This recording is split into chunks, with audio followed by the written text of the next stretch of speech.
আচ্ছা, এই ভিডিওতে আমি তোমাদেরকে ইন্টিগ্রেশন প্রবলেম আর একটা সলভ করে দেওয়ার চেষ্টা করব সেকেন্ডটা। এর আগের ভিডিওতে তোমরা এটা সলভটা দেখছো, যারা দেখো নাই এর আগের ভিডিওটা চেক করলে পাবা, অথবা ইন্টিগ্রেশন সিরিজের প্লেলিস্টে তুমি গেলে পাবা। এটাও তুমি ইন্টিগ্রেশন সিরিজের প্লেলিস্টে গেলে পাবা, কোনো সমস্যা নাই। আচ্ছা, তো এই কয়েকটা ম্যাথ দেখতেছিলাম ইন্টিগ্রেশনে, যে সকাল থেকেই তোমার অনেকগুলো গ্রুপ পেজে সবগুলোতেই দেখছিলাম, তো ওগুলো একটু সলভ করার চেষ্টা করতেছি, ঠিক আছে? তো প্রথম ম্যাথটা সলভ করা হয়ে গেছে, সেকেন্ড ম্যাথটা এখন আমরা সলভ করে দেখানোর চেষ্টা করবো। একটু ক্রিটিক্যাল আছে বা একটু তোমার বুঝতে হবে ভালো করে, ধৈর্য নিয়ে ম্যাথটা সলভ করতে হবে, কারণ অনেক বড় হয়ে যাবে। ওকে, আচ্ছা, প্রথমটার সাথে দ্বিতীয়টার একটা ডিফারেন্স আমি আগের ভিডিওতে বলছিলাম যে প্রথমটাতে সাইন কস দোনোটা দেওয়া আছে আর দ্বিতীয়টাতে শুধু কস দেওয়া আছে।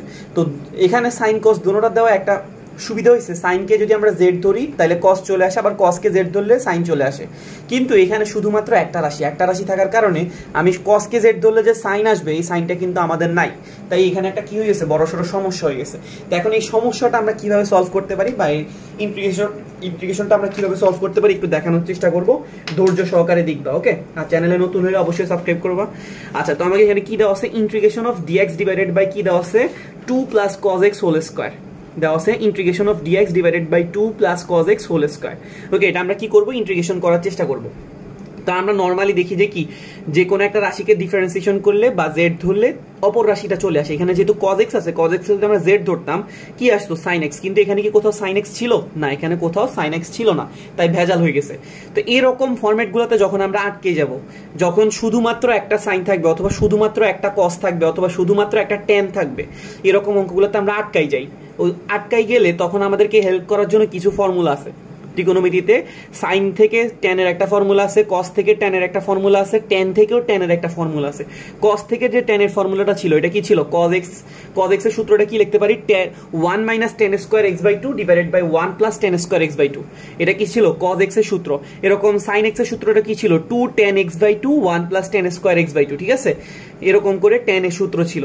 তা আমরা কি করব, বললাম যে যখন আমরা এরকম দুইটা রাশি না পেয়ে জাস্ট একটা রাশিতে আটকায় যাব, যে আমরা একটাকে জেড ধরে অন্য রাশিটা পাইতেছি না বা আনতে পারতেছি না ত্রিকোণমিতির অঙ্কগুলোতে, তখন আমরা এই ফর্মুলাগুলোর হেল্প নিব, যে এই কস থেকে ট্যানে যাওয়া অথবা সাইন থেকে ট্যানে যাওয়া, এরকম ফর্মুলাগুলো হেল্প করবে আমাকে। তা আমরা কি করব, এখানে জাস্ট ডিরেক্ট এই ফর্মুলাটা আমরা ইউজ করে ফেলবো। কজ এক্স এর জায়গায় আমরা কি লিখতে পারি, 1 minus tan square x by 2 divided by 1 plus tan square x by 2, ঠিক আছে? আর তার উপর একটা কি আছে, হোল স্কোয়ার। তো এখানে আমরা দেখতেছি নিচে একটা লসাগু হইতেছে, কি হইতেছে নিচে, লসাগু। তো আমরা লসাগু করলে কি আসে একটু চেক করে দেখি।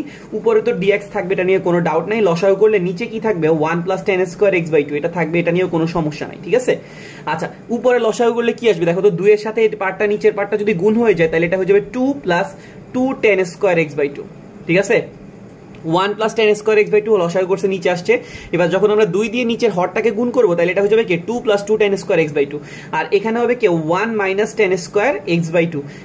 আবার কিন্তু খেয়াল করতে হবে, এটার উপরে কিন্তু একটা কি আছে, হোল স্কোয়ার আছে, ঠিক আছে? হোল স্কোয়ারটা থেকে একটু বেশি ঝামেলা করছে বা ক্যালকুলেশনটা বড় করছে। হোল স্কোয়ার যদি না থাকতো তাহলে আমাদের ইজিলি ম্যাথটা সলভ করে ফেলতে পারতাম। আচ্ছা, তো আমাদের এখানে নিচে একটা ভগ্নাংশ আছে, এটাকে যদি আমরা উল্টাই দেই তাহলে উপরে চলে আসবে। তাহলে উপরে চলে আসবে কি, 1 plus tan square x by 2, তার উপর কি আছে, একটা হোল স্কোয়ার, ঠিক আছে? আর নিচে কি আসতেছে, দেখো তো নিচে আসতেছে 2, এখানে একটা 2 আছে, এখানে একটা 1 আছে। আমরা জানি যে যোগ করলে এটা কি হয়ে যাবে, 2 আর 1 যোগ করলে এটা হয়ে যাবে 3। আর এখানে 2 টেন স্কোয়ার এক্স বাই 2 আর এখানে minus tan square x by 2, তাহলে এটা কি হয়ে যাবে, শুধু একটা টেন স্কোয়ার এক্স বাই 2, ঠিক আছে? বুঝতে পারছো ব্যাপারটা? 2 আর 1 কে যোগ করে 3 লিখছি, 2 টেন স্কোয়ার এক্স বাই 2 থেকে যদি টেন স্কোয়ার এক্স বাই 2 বাদ যায়, তাহলে কি থাকে, টেন স্কোয়ার এক্স বাই 2। আর তার উপর কিন্তু এখনো কি আছে, হোল স্কোয়ারটা আছে। তাহলে উপরের হোল স্কোয়ার দিলাম, নিচের হোল স্কোয়ার দিলাম, আর একটা কি আছে, ডিএক্স। আচ্ছা, এই ফর্মুলাটা দেওয়ার মেইন রিজনটা কি ছিল বলতে পারবা? এই ফর্মুলাটা দেওয়ার মেইন রিজনটা ছিল যেন আমরা 1 প্লাস টেন স্কোয়ার এক্স কে কি লিখতে পারি, সেক স্কোয়ার এক্স। আমরা এই ফর্মুলাটা দেওয়ার মেইন রিজন ছিল কি, আমাদের যে 1 প্লাস টেন স্কোয়ার থিটা, এটাকে আমরা কি লিখতে পারি, সেক স্কোয়ার থিটা, ঠিক আছে? আচ্ছা, তাহলে এখানে দেখো 1 plus tan square x by 2, এটা কিন্তু হোল স্কোয়ার আছে। তো হোল স্কোয়ার মানে 1 plus tan square x by 2 কয়বার আছে, 2 বার। তো আমরা একটা 1 plus tan square x by 2 কে রেখে দিলাম, আর বাকি যে 1 plus tan square x by 2 আছে, ওইটাকে আমরা কি লিখে ফেললাম, সেক স্কোয়ার এক্স বাই 2। আর নিচে কি আছে, 3 plus tan square x by 2, তার উপর একটা কি আছে, হোল স্কোয়ার। বুঝতে পারছো? আচ্ছা, এই কাজটা করার আমাদের মেইন রিজন কি ছিল, বা শুরু থেকেই কেন আমি টেন এর সূত্রতে গেলাম, এখানে যাওয়ার মেইন রিজন ছিল যেন আমরা কি করি, tan x কে z ধরলে ডিফারেন্সিয়েশন করলে কি চলে আসে, sec স্কয়ার চলে আসে। মেইন রিজন ছিল এইটা। বুঝতে পারছো ব্যাপারটা, যে আমরা কেন এই কজের সূত্র থেকে আমরা টেনের সূত্রে আসলাম, টেনের সূত্রে আসার পরে কেন আমরা এই টেনে 1 প্লাস টেন স্কোয়ারকে সেক স্কোয়ার লিখলাম, কেন? কারণ আমরা যেন টেন এক্স কে জেড ধরলে কি চলে আসে, সেক স্কোয়ার চলে আসে। তাহলে এখন আমাদের কি করা লাগবে, টেন এক্সটাকে জেড ধরা লাগবে। তো আমরা টেন, এখানে তো এক্স নাই, কি আছে, টেন এক্স বাই টু আছে, এটাকে আমরা কি করবো, জেড ধরবো, এটাকে জেড ধরলাম। এখন টেন এক্স কে ডিফারেন্সিয়েশন করলে আমরা সবাই জানি যে কি আসে, সেক স্কোয়ার এক্স, তাই না? টেন এক্স কে যদি আমরা ডিফারেন্সিয়েশন করি কি আসবে, সেক স্কোয়ার এক্স। এখন আমি কাকে এক্স মনে করছি, আমি এক্স মনে করছি এক্স বাই টু কে। তো এক্স বাই টু কে যদি আমরা ডিফারেন্সিয়েশন করি তাহলে কি আসবে, হাফ, ঠিক আছে না? এক্স বাই টু কে আমরা ডিফারেন্সিয়েশন করলে কি আসবে, হাফ। আর জেড কে যদি আমরা এক্স এর সাপেক্ষে ডিফারেন্সিয়েশন করি কি আসবে, ডিজেড বাই ডিএক্স, ঠিক আছে?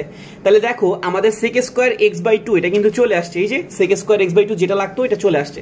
তাহলে আমরা এখান থেকে কি পাইতেছি, দেখো তো, sec square x by two ডিএক্সটাকে আমরা এই পাশে নিয়ে আসলাম আর টুটাকে ওই পাশে নিয়ে গেলাম, মানে হাফটাকে যদি এই পাশ থেকে ওই পাশে চলে যায় তাহলে কি যাবে, টু।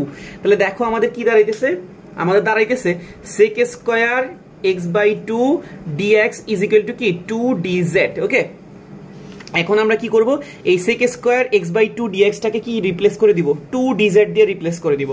আর এখানে হয়ে যাবে, এটা হয়ে যাবে 1 প্লাস জেড স্কোয়ার। কেন? কারণ আমি টেন এক্স কে কি ধরছি, জেড, তাহলে এটা হয়ে যাবে 1 প্লাস জেড স্কোয়ার, আর এখানে হবে 3 plus z square whole square. তাহলে আমরা মানটাকে বসাই দিই, উপরে দাঁড়াইতেছে 1 প্লাস জেড স্কোয়ার, নিচে দাঁড়াইতেছে 3 প্লাস জেড স্কোয়ার, তার উপর একটা কি আছে আবার হোল স্কোয়ার আছে, আর এখানে একটা কি বসতেছে, টু ডিজেড। ওকে, আর সামনে একটা কি আছে, ইন্টিগ্রেশন। আচ্ছা, আমাদের নিচে রাশিটা আসছে কি 3 plus z square whole square, উপরে আছে কি 1 প্লাস জেড স্কোয়ার, আর সাইডে কি আছে 2 ডিজেড, আর সামনে একটা কি আছে, ইন্টিগ্রেশন। ঠিক আছে, তো আমাদের এই পার্টটাকে ইন্টিগ্রেশন করতে হবে। তো এটা কেমনি ইন্টিগ্রেশন করতে পারি, একটু ক্রিটিক্যাল এখানে আসলে। তো এটা কিভাবে সলভ করতে পারি, আচ্ছা দেখো আমাদের নিচে কি আছে, নিচে আছে 3 প্লাস জেড স্কোয়ার। ওকে, তার উপর একটা কি আছে, হোল স্কোয়ার, আর উপরে কি আছে 1 প্লাস জেড স্কোয়ার। তো আমি কি করলাম, নিচের পার্টটার সাথে উপরের পার্টটাকে মিলাই লেখার চেষ্টা করলাম। যেহেতু এটা 1 প্লাস জেড স্কোয়ার, আমি খুব সহজে এটাকে 3 প্লাস জেড স্কোয়ার লিখতে পারি। ঠিক আছে, লিখতে পারি কি না, পারি না, কিন্তু আমাকে একটা কি করতে হবে, ব্যালেন্স করতে হবে। ব্যালেন্স করার জন্য পিছনে একটা কি দেওয়া লাগবে, -2, আর শেষে একটা কি আছে, গুণ আছে, 2 ডিজেড গুণ আছে। ব্যাপারটা কি বুঝতে পারছি? উপরে ছিল 1 প্লাস জেড স্কোয়ার, নিচে ছিল 3 প্লাস জেড স্কোয়ার। তো আমরা কি করলাম, 3 প্লাস জেড স্কোয়ারকে মিলানোর জন্য উপরে একটা 3 প্লাস জেড স্কোয়ার লিখলাম, আর ব্যালেন্স করার জন্য কি দিয়ে দিছি, -2। ঠিক আছে, এবার আমরা কি করব, এই অংশটাকে আলাদা করব, এই অংশটাকে আলাদা করব। তাহলে দেখো, প্রথমে যখন আমরা 3 প্লাস জেড স্কোয়ারকে 3 plus z square whole square দিয়ে ভাগ করব, তখন 3 plus z square 3 plus z square কাটা যাবে, তখন থাকবে উপরে 1 থাকবে, আর নিচে থাকবে কত, 3 প্লাস জেড স্কোয়ার। ওকে, আবার যখন আমরা কি করব, এই 2টাকে এটা দিয়ে ভাগ করতে যাব, তখন এটা কিন্তু ভাগ হবে না, তার মানে 3 প্লাস জেড স্কোয়ার হোল স্কোয়ারটা কি হয়ে যাবে, বসে যাবে। আর সবার সাথে কি আছে, একটা ডিজেড আছে, 2 ডিজেড আছে আলটিমেটলি। আচ্ছা, আমি 2টাকে কি করতে পারি, ইন্টিগ্রেশন একদম বাইর করে সামনে নিয়ে আসতে পারি। ঠিক আছে, আর ডিজেডটা ওর সাথে একবার দিতে পারি, ওর সাথে একবার দিতে পারি, আর ইন্টিগ্রেশন কি হবে, ডিভাইড হয়ে যাবে, মানে দুইজনের মধ্যে আলাদা আলাদা কি হয়ে যাবে, ইন্টিগ্রেশন। তো এখন যে প্রথম পার্টটা আছে, এখানে আমরা দেখতেছি integration of 1 divided by 3 plus z square dz. এটা একটা কিন্তু ফর্মুলার মধ্যে পড়ে, integration of dx divided by a square plus x square. এই ফর্মুলাটার সাথে আমরা খুবই পরিচিত। কি সূত্র ছিল, 1/a tan inverse x divided by a, মনে আছে? Integration of dx divided by a square plus x square, ফর্মুলাটা কি ছিল, 1/a tan inverse x by a. তাহলে আমরা এখানে এই ফর্মুলাটাই দিব, 2টাকে বাইর করে দিলাম, থার্ড ব্র্যাকেট দিয়ে দিলাম, এখানে 1/a, দেখো তো এ স্কোয়ার প্লাস এক্স স্কোয়ার ছিল, এখন এর জায়গায় কত আছে, যদি আমরা 3 কে √3 হোল স্কয়ার মনে করি, তাহলে এটা কি হয়ে যাবে, এর জায়গায় আসতেছে কত, √3, তাহলে এটা কি হবে 1/a, মানে কি 1/√3, কি হবে 1/√3, আর tan ইনভার্স x/a, এখন x এর জায়গায় কি আছে, z, আর a এর জায়গায় কি আছে, √3। এটা কি বুঝতে পারছি? জাস্ট এই ফর্মুলাটা দিছি, integration of dx divided by a square plus x square. Formula কি ছিল, 1/a tan ইনভার্স x/a। তো এখানে এর জায়গায় কি আছে, √3। ঠিক আছে, তাহলে 1/√3 tan ইনভার্স z/√3। আচ্ছা, এখন ঝামেলা হইছে, পিছনের পার্টটাকে যখন আমরা ইন্টিগ্রেশন করতে গেলাম, তখন এখানে দেখতেছি 2 ডিভাইডেড বাই কি আছে, 3 plus z square whole square. এই অংশটাকে ইন্টিগ্রেশন এখন একটু ঝামেলা। ঠিক আছে, মানে এটা কিভাবে ইন্টিগ্রেশন করতে পারি, এটা আমরা আলাদা একটা পৃষ্ঠায় ইন্টিগ্রেশন করে মানটাকে লাস্টে এনে এখানে বসাই দিব। আমরা কাকে ইন্টিগ্রেশন করতেছি, 2 divided by 3 plus z square whole square. Okay, এই হোল স্কয়ারটা না থাকলে কিন্তু কোনো ঝামেলা হইতো না। ওই যে tan ইনভার্সের যে ফর্মুলাটা পাইছি, ওই ফর্মুলাটা আমি ইউজ করতে পারতাম, কিন্তু এখন আমি এখানে ইউজ করতে পারতেছি না। ঠিক আছে, এরকম যখন কোনো ফর্মেটে আটকাই যাবা, যে ফর্মেটটা তোমাকে এরকম পড়তেছে যে a square plus x square, এই ফর্মেটে যখন তুমি আটকাই যাবা, তখন তুমি x সমান সমান কি ধরে নিবা, a tan থিটা। আমি কি বলতেছি, যদি কখনো a square plus x square এরকম ফরম্যাটে এসে তুমি ইন্টিগ্রেশন বা ডিফারেন্সিয়েশন বা ত্রিকোণমিতি যেখানে আটকাবা x সমান সমান কি ধরবা a tan থিটা, এটা আমরা অনেক আগে থেকে দেখে আসছি। আবার ধরো তোমার কি আসছে a square minus x square আসে আটকে গেছো, তাহলে x সমান সমান কি ধরবা a sin থিটা, ঠিক আছে। আর যদি এক্স স্কয়ার মাইনাস এ স্কয়ার এসে আটকায় যাও তাহলে এক্স সমান সমান কি ধরবা এ সেক থিটা। ব্যাপারটা কি বুঝতে পারছি, যে কখন এই তিনটা ফরম্যাট আমাদের সব জায়গায় কাজে লাগে, ইন্টিগ্রেশন, ডিফারেন্সিয়েশন এবং ত্রিকোণমিতি। যে এ স্কয়ার মাইনাস এক্স স্কয়ার থাকলে এক্স সমান সমান এ সাইন থিটা ধরবো, এ স্কয়ার প্লাস এক্স স্কয়ার থাকলে এক্স সমান সমান এ ট্যান থিটা, আর এক্স স্কয়ার মাইনাস এ স্কয়ার হলে এক্স সমান সমান এ সেক থিটা। আচ্ছা এখন দেখো আমাদের কিন্তু কি আছে 3 প্লাস জেড স্কয়ার, তাইলে আমরা জেড সমান সমান কি ধরবো রুট ওভার 3 ট্যান থিটা, বুঝতে পারছো।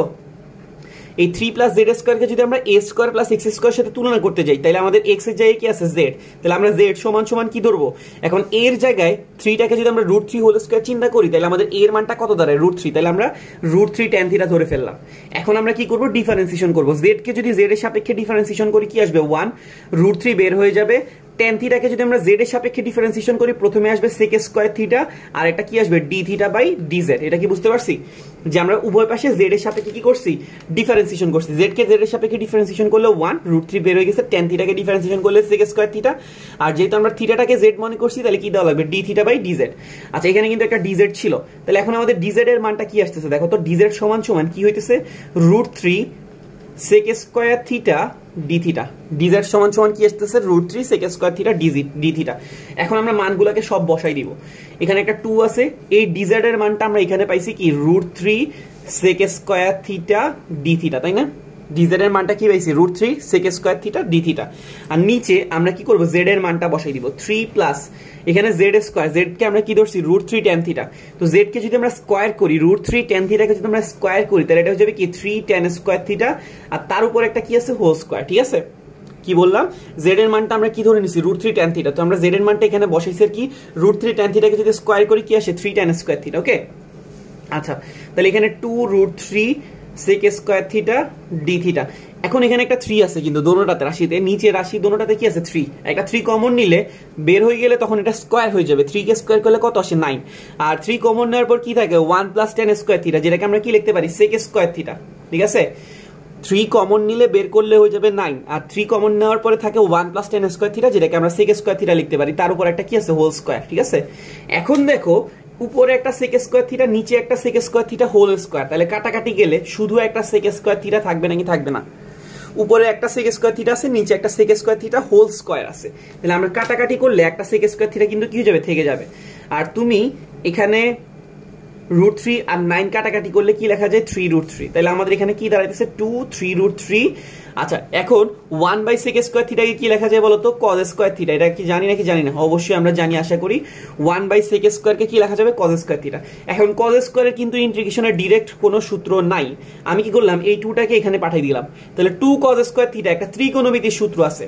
cos স্কয়ারের ইন্টিগ্রেশনের একটা নিয়ম ছিল যে cos স্কয়ারকে আমরা কি করব পাওয়ারটাকে ডাউন করতে হবে, ডাউন মানে কি কমাইতে হবে, তো কমানোর জন্য ফর্মুলা ইউজ করা লাগবে 2 cos square theta. 2 cos square থিটার ফর্মুলাটা কি 1 প্লাস cos 2 থিটা, এটা কি বুঝতে পারছি। কি করলাম 2টাকে আমি এখানে নিয়ে আসলাম, তাহলে 2 cos স্কয়ার থিটা হয়ে গেল। 2 cos স্কয়ার থিটার ফর্মুলাটা কি 1 প্লাস cos 2 থিটা। এবার আমরা ইন্টিগ্রেশন করে দিলে আমাদের কাজ শেষ। তাহলে এখানে কি আসতেছে 1 বাই 3√3, এটা থাকতেছে 1 কে এখানে কিন্তু d থিটা আছে, 1 এর সাথে d থিটা মনে গুণ মনে করলে কি আসতেছে d থিটা, d থিটাকে ইন্টিগ্রেশন করলে কি পাওয়া যাবে থিটা, আর cos 2 থিটা, cos 2 থিটাকে যদি আমরা ইন্টিগ্রেশন করি কি পাবো sin 2 থিটা, আর 2 থিটাকে যেহেতু আমরা থিটা মনে করছি এটাকে ডিফারেন্সিয়েশন করলে কি আসে 2, এই 2 দিয়ে কি করে দিব ভাগ করে দিব। মনে আছে যে ইন্টিগ্রেশনের সময় যে জিনিসটাকে আমি ধরি বাট যে জিনিসটাকে আমি মনে করি তাকে ডিফারেন্সিয়েশন করে ভাগ করা লাগে আর ডিফারেন্সিয়েশনের সময় গুণ করা লাগে। দেখো আমাদের কিন্তু এতক্ষণ পরে যাই আমাদের ইন্টিগ্রেশনের কাজটা কিন্তু কি হয়েছে কমপ্লিট হয়েছে। আচ্ছা এখন আমরা কি করব, আমরা এই যে মানটা ধরছিলাম এই থিটার মানটা এখানে বসাই দিব, ঠিক আছে।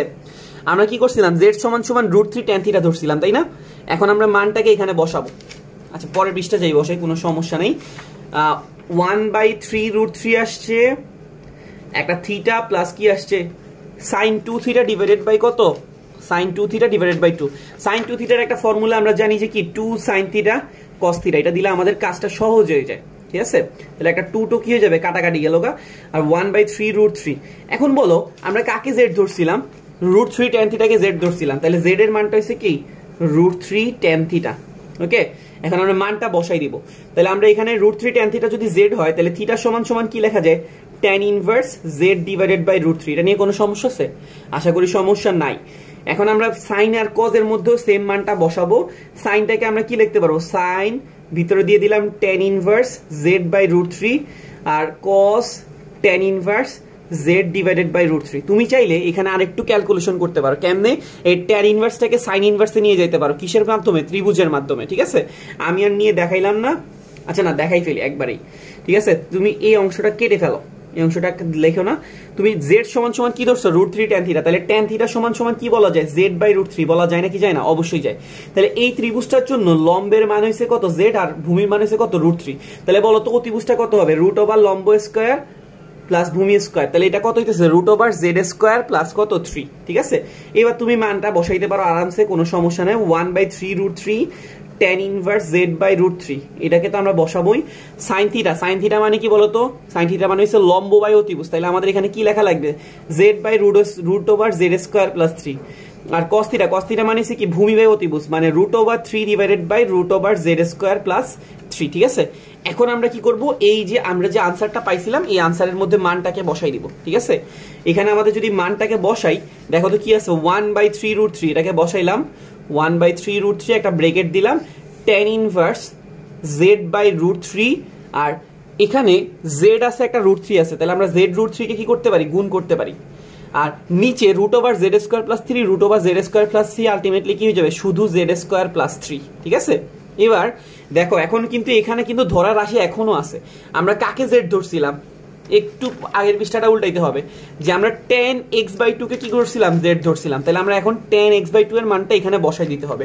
তা আমরা একটু tan x/2 বসাই দিলে কি আসে, এটা লাস্টে আনসারটা লিখে যাই, যে আমাদের একটা 2 থাকতেছে, বাইরে একটা third bracket, 1/√3 tan inverse z, z এর মানটা কি ছিল, tan x/2 √3, 1/3 √3, তারপর tan ইনভার্স tan x/2 divided by √3 plus tan x/2 √3 আর tan x/2 whole square plus কত, 3। ঠিক আছে, তাহলে আমাদের কি হয়ে গেছে, আনসারটা বের হয়ে গেছে। তো আশা করি আমরা বুঝতে পারছি। এই অঙ্কটা অবশ্যই কোনো ইম্পর্টেন্ট না, এটা কখনোই তোমার কোনো জায়গায় লাগবেও না। এত বড় অঙ্ক কোথাও দিবে না, বা এত ক্যালকুলেশন, বা একটা রাশির মধ্যে 3 বার তোমার জেড ধরা, জেড কে থিটা ধরা, এত বড় অঙ্ক তোমাকে কেউ কখনো দিবে না নরমালি। ঠিক আছে, তাও যেহেতু তোমাদের একটু হাইট ছিল ওই জন্য আমি সলভ করে দেওয়ার চেষ্টা করছি। আশা করি বুঝতে পারছো। ঠিক আছে, কারো কোনো সমস্যা থাকলে আমাকে জানাইতে পারো। ভিডিও দেখার জন্য ধন্যবাদ। ঠিক আছে, আল্লাহ হাফেজ।